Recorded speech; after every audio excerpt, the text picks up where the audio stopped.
अस्सलामुअलैकुम। मेरा नाम यासीन मसूद मलिक है और मैं एक डॉक्टर हूँ। आज हम बात करेंगे कोलेस्टेरोल के बारे में। कहते हैं बद से बुरा बदनाम होता है, ऐसा ही कुछ मामला कोलेस्टेरोल के साथ भी है। क्या वजह है कि हर दूसरा बंदा आपको मुझे ये कहता है कि भाई ये मत खाओ, वो मत खाओ, कोलेस्ट्रॉल ज़्यादा हो जाएगा, अभी तो उम्र ही कितनी है तुम्हारी, इसको रेंज में रखो, इस पे काबू पाओ, इसको कम करो। और बिल आखिर हम इस चीज़ को इतना हवा बना लेते हैं कि हम सोचने लग पड़ते हैं कि शायद कोलेस्ट्रॉल किसी जहर का नाम। नहीं, मामला कुछ इस तरह से है कि आपके जिस्म में बनने वाले कोलेस्ट्रॉल का 75% हिस्सा आपका अपना जिगर सिंथेसाइज कर रहा है। आपका अपना जिगर 75% कोलेस्ट्रॉल बना रहा है। तो क्या जिगर आपका दुश्मन है? उसको नहीं पता कि इतनी खतरनाक चीज़ है, इसे लेवल में रखना है। बाकी जो 25% है वो आप अपनी डाइट के थ्रू पूरा कर रहे हैं। फिर इसे इतना बुरा क्यों समझा जाता है? छोड़े, पहले आपको ये बताता हूँ कि कौन से 4 इंपॉर्टेंट काम करते हैं।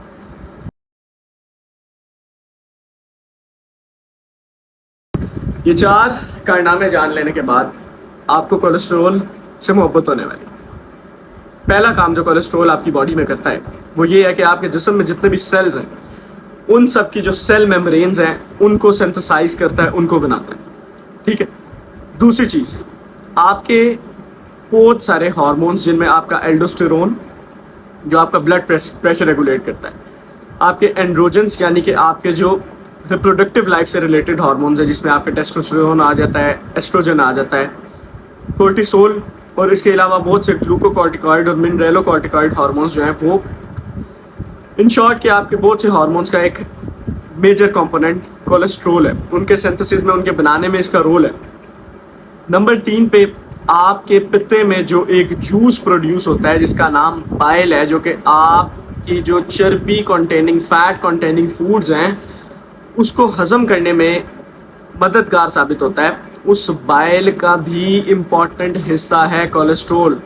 नंबर 4, विटामिन डी, आपकी हड्डियों की स्ट्रेंथ के लिए, आपकी बोन की डेंसिटी के लिए जो बहुत ज़्यादा इम्पॉर्टेंट एक विटामिन डी है, उसका इम्पॉर्टेंट जुज़्व है, उसका इम्पॉर्टेंट हिस्सा है ये नामुराद कोलेस्ट्रॉल। फिर इससे इतनी नफरत क्यों? मैं बताता हूँ। मसला पता है कब आता है? मसला तब आता है जब कोलेस्ट्रॉल की सतह आपके खून में हद से ज़्यादा तजावुज़ कर देती है। अब वो ज़्यादा कैसे होती है? ज़्यादा तब होती है जब आप बहुत ज़्यादा खाते हैं। अब खाने में क्या खाते हैं? आप रेड मीट बहुत ज़्यादा लेते हैं, प्रोसेस्ड मीट्स लेते हैं आप बहुत ज़्यादा, आप तरी वाली चीज़ें, देगी खाने, बेक्ड आइटम्स बहुत ज़्यादा इस्तेमाल करने लग पड़ते हैं, तो आपके खून में कोलेस्ट्रॉल की सतह बढ़ने लग पड़ती है। अब जब ये कोलेस्ट्रॉल आपके खून में बढ़ जाता है तो ये आपकी आर्टरीज में, शरेयानों में क्लॉग करने लगता है, उनमें ये प्लेक्स बना देता है।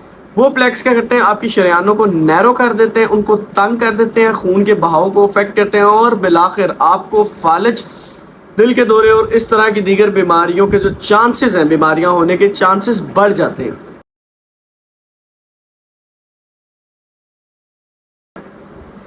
मामला तब बिगड़ता है जब आप बहुत ज़्यादा खाते हैं, बहुत ज़्यादा चर्बी वाले खाने आप इनटेक करना स्टार्ट कर देते हैं, लेकिन आपका आउटपुट उतना नहीं होता। ये हाई कैलोरी फूड्स होते हैं जिनकी प्रोसेसिंग के लिए आपको टाइम रिक्वायर्ड होता है, लेकिन क्योंकि आप हद से ज़्यादा ही ये चीज़ें खाना शुरू कर देते हैं, लेकिन आप एक्सरसाइज नहीं करते, आपकी हरकत इतनी ज़्यादा नहीं होती। दूसरे नंबर पे आप वज़न जो है वो हद से ज़्यादा हो गया होता है, आप ओवरवेट होते हैं और आप सिगरेट और शराब नोशी भी करते हैं, जिसकी वजह से फिर आपका जो कोलेस्ट्रॉल लेवल्स हैं वो बहुत ज़्यादा हाई रहना शुरू हो जाते हैं। ठीक है, मान लिया हो गया कोलेस्ट्रॉल, नहीं की पहले एहतियात, अब क्या करना है? क्या ये रिवर्सेबल है? क्या ये ईजी टू टैकल है, ईजी टू मैनेज है? क्या जिस सिचुएशन में आप जा चुके हैं उधर से वापस आना उतना ईजी है जितना आप जिस धड़ल्ले से आप उस जगह गए हैं? तो मैं आपको अपनी इस वीडियो में 5 इजी स्टेप्स बताऊंगा जिससे आपका ना सिर्फ कोलेस्ट्रॉल रेंज में आएगा बल्कि वो बैलेंस्ड भी रहेगा, क्योंकि इसके बहुत से इंपॉर्टेंट फंक्शंस भी हैं जिनमें से 4 इंपॉर्टेंट मैं आपको बता चुका हूँ। तो हमें इसे रेंज में लाना है, हमें इसे रेंज से कम भी नहीं करना।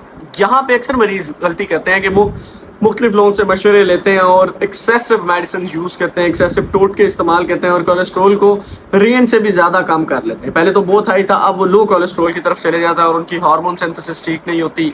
अगर वो रिप्रोडक्टिव ईयर्स में है तो उनकी रिप्रोडक्टिव साइकिल्स अफेक्ट होते हैं। तो मैं आपको वो तरीके बताऊंगा जिससे ना सिर्फ आपका कोलेस्ट्रॉल रेंज में आएगा बल्कि वो अपना जो उसके बाकी फंक्शंस हैं वो उन्हें ऑप्टिमली परफॉर्म कर सकेगा।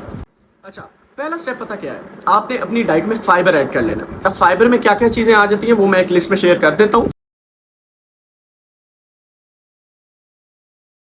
बेसिकली इसमें कुछ प्लांट्स, वेजिटेबल्स और जिस तरह इसबगोल का छिलका है वो आ जाती है चीज़ें ना। तो फाइबर आप जब अपनी डाइट पे ऐड करते हैं तो ये जो फाइबर होता है ना वो हमारे मैदे में मुकम्मल तौर पे हजम नहीं होता, बल्कि इसका बहुत सा हिस्सा अपनी असल हालत में ही रहता है हमारी आंतों से और मैदे से गुजरते हुए। तो जब ये हमारी छोटी आंत में जाता है ना तो वहाँ पे मौजूद कोलेस्ट्रॉल के पार्टिकल्स को ये ट्रैप कर लेता है और उनको ब्लड स्ट्रीम में नहीं जाने देता, खून में नहीं शामिल होने देता, और इसी तरह पे बड़ी आंत से होता हुआ फजले में उसको खारिज कर देता है कोलेस्ट्रॉल के पार्टिकल्स को। तो फाइबर का इसके अलावा भी एक बड़ा इंपॉर्टेंट रोल है कि ये आपकी भूख को कम करता है। जिस तरह शुगर वाले मरीजों को बहुत ज़्यादा क्रेविंग्स होती है ना हर टाइम खाने की, तो अगर वो भी अपनी डाइट में फाइबर ऐड करें तो उनके डायबिटिक कंट्रोल भी अच्छा हो जाता है, और कब्ज़ को भी, कॉन्स्टिपेशन को भी रिलीफ देने के लिए आपको, ये जिन लोगों को अक्सर कब्ज़ रहती है वो भी कोशिश करें कि अपनी डाइट में फाइबर ऐड कर लें।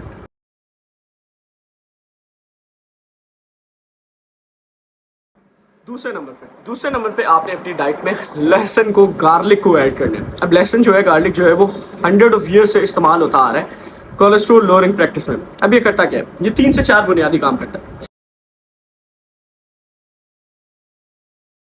सबसे पहले तो ये आपके जो हाई कोलेस्ट्रॉल लेवल है उसको वापस नॉर्मल की तरफ लेके जाता है। दूसरे नंबर पे मैंने आपको बताया कि कोलेस्ट्रॉल जो है वो प्लेक्स की शक्ल इख्तियार कर लेता है जो आपकी शरेयानों के अंदर ब्लॉकेज कॉज करते हैं, जिसकी वजह से बाद में फिर तो ये उसमें आपके एक मुफीद किरदार अदा करता है। तीसरे नंबर पे वो अफराद जिनमें फैमिली हिस्ट्री पाई जाती है दिल हार्ट अटैक्स की, उनमें भी ये एक प्रोटेक्टिव यानी हिफाजती रोल अदा करता है गार्लिक का इस्तेमाल।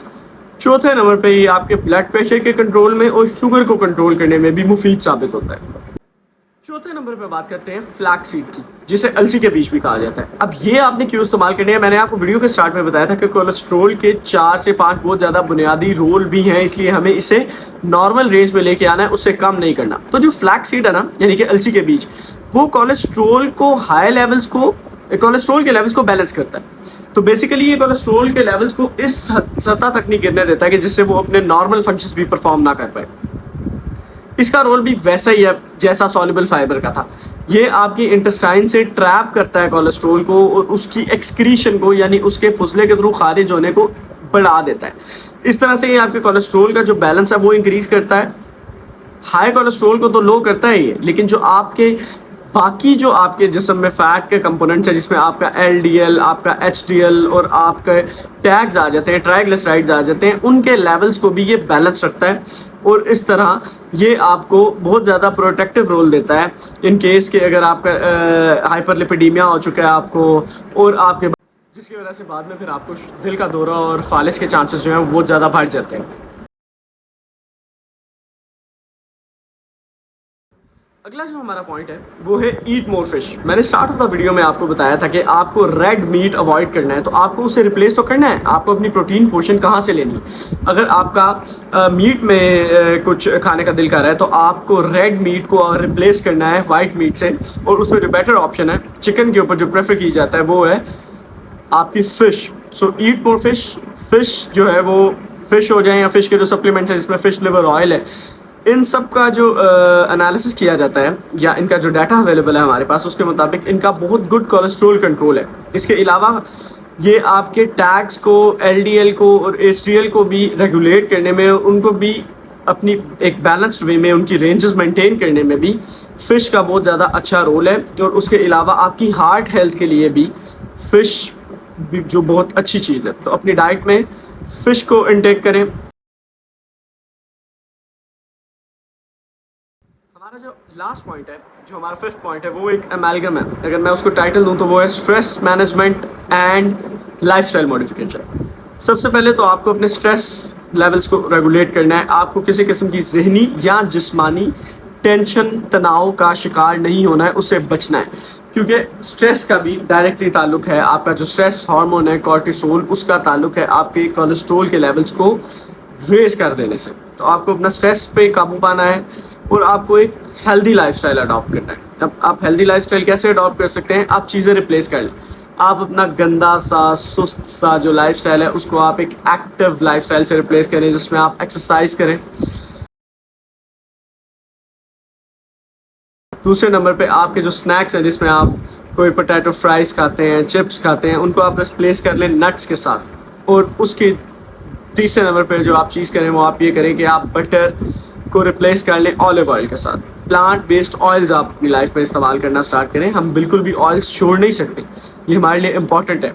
बहुत से मेटाबॉलिज्म्स, बहुत सी चीज़ें, बहुत से हार्मोन्स, उनकी प्रोडक्शन में, उनके सिंथेसिस में, उनके कंपोनेंट्स के तौर पे बहुत से एसेंशियल ऑयल्स वर्क करते हैं। तो हमें ऑयल लेने हैं, लेकिन हमें कौन से ऑयल्स लेने हैं ये इंपॉर्टेंट है। तो आप बटर को रिप्लेस कर लें ऑलिव ऑयल से या किसी और प्लांट बेस्ड ऑयल से। तो इस तरह से आप अपना जो कोलेस्ट्रोल लेवल्स हैं वो उनको रेगुलेट कर सकते हैं। ये 5 इजी स्टेप्स फॉलो करें, आई गारंटी यू कि आप इंशाल्लाह ताला सून जो अपने स्टैटिन ड्रग्स हैं उनकी डोजेस को टेपर ऑफ कर लेंगे, कम डोज पे शिफ्ट हो जाएंगे। और विद इन फ्यू वीक्स आप जब अपने टेस्ट दोबारा रिपीट करवाएंगे तो आप अपनी रिपोर्ट लेके अपने फिजिशियन के पास जाइएगा या मेरे कमेंट्स में पिन कीजिएगा, and we will break you the good news कि अब आपको इन ड्रग्स की ज़रूरत नहीं रही। आप बैड लाइफस्टाइल से गुड लाइफस्टाइल पे आ गए हैं। आपने ईट मोर फिश का कॉन्सेप्ट ले लिया है, आपने एक्सरसाइज का कॉन्सेप्ट ले लिया है, और जो बाकी मैंने पॉइंट्स बताए हैं आपने उनका कॉन्सेप्ट ले लिया है। अपना ख्याल रखें। अगली मुलाकात अगली वीडियो।